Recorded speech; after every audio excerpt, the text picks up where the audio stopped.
მოზარდები ბავშვები უკვე აღარ არიან, მაგრამ არ არიან უკვე დასრული ადამიანები. და უბრალოდ ვერ ხვდები თუ საიდან შეიძლება ასეთ ადამიანში საზღვარგოთილება გაჩნდეს. ჩემი აზრით მოზარდს თუ არ აქვს ცხოვრებაში მიზანი დასახული, იგი ცხოვრებაში ას ვერ ხედავს და ამიტომაც ემართება მას სასოწარკვეთა. დეპრესიაშიც ჩემი აზრით ესეც გარემოსთან არის დაკავშირებული.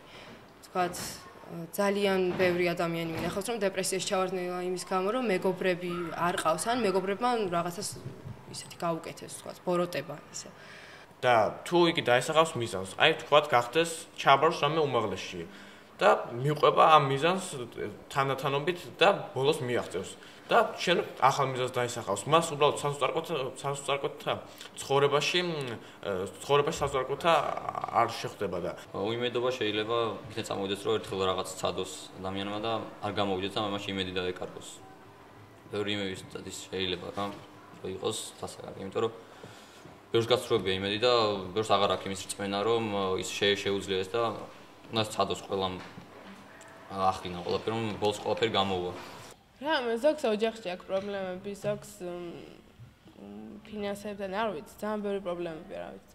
და ასე თუ იცი, რაღაც ყველაფერი ერთმანეთზე ემთხვევა და მე ძალიან ნერვიულობა და ძალიან ისეთი უიმედობა აქვს თქო მომავლისან. თან ისეთ პატარა ბავშვებს არა მარტო დიდებს და ისე ჩვენ ხელებსაც რამეც ესეთი პრობლემები არ უნდა ქონდეთ და ძალიან განიცდიან.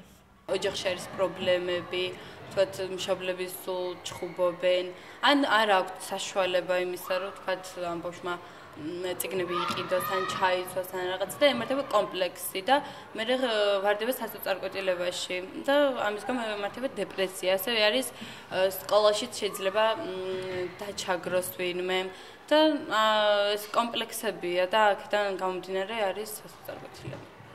ძალიან ბევრი შემთხვევაა მე თვითონ ყავს ისეთი ნაცნობებისაც რაღაც ან დეპრესია.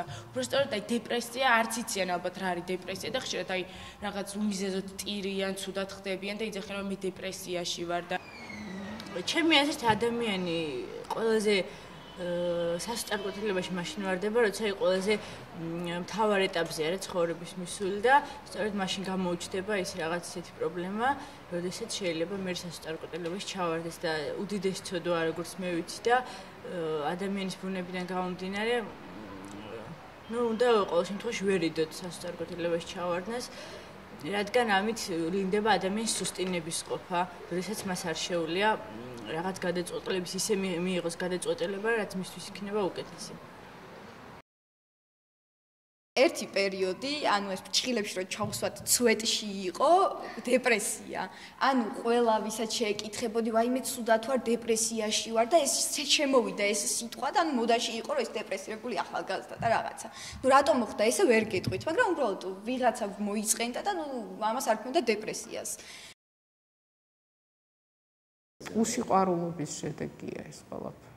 თუმცა ისინი გრძნობენ, რომ ბავშვს დის სიყვარული.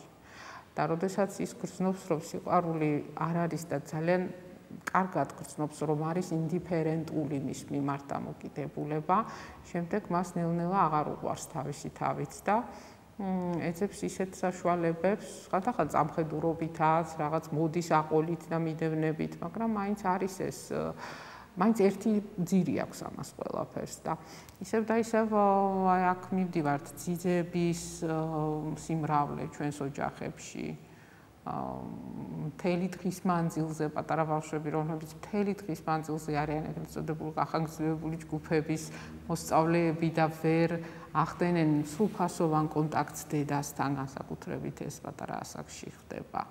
აი ეს ძალიან რთულია და ჯერ კიდევ ვერ ვახერხებთ იმის პროგნოზს რა იქნება მომავალში. განსაკუთრებით მინდა ყურადღება გავამახვილო იმ ტრაგედიაზე, რომელიც ჩვენში ტრიალებს, ეს არის უცხოეთში გადახვეწილი მშობლები და მათი შვილები, რომლებიც აქ არიან. მშობლები, რომლებმაც არაერთი წლის მანძილზე ვერ მოახერხეს თავიანთი შვილების ნახვა, 7 წელი, 8 წელი არ უნახავს დედას, შვილს, დედა, მამას და ასე შემდეგ. ეს ყველაფერი, აი ასეთ ბავშვებს მე მომენტალურად თითქოს რაღაცნაირი საცეცებით ვცნობ. არიან სევდიანები, მოწყენილები, დაღვრემილები, უფრო თითქოს ყველაფერი აქვთ უამრავი ტანსაცმელი, საჭმელი, სასმელი, რისთვისაც ასე ვთქვათ, ამ ხორცელ საშოვარზე არიან მათი მშობლები წასული, მაგრამ ძალიან დიდი ნაღველი და სევდა მათში.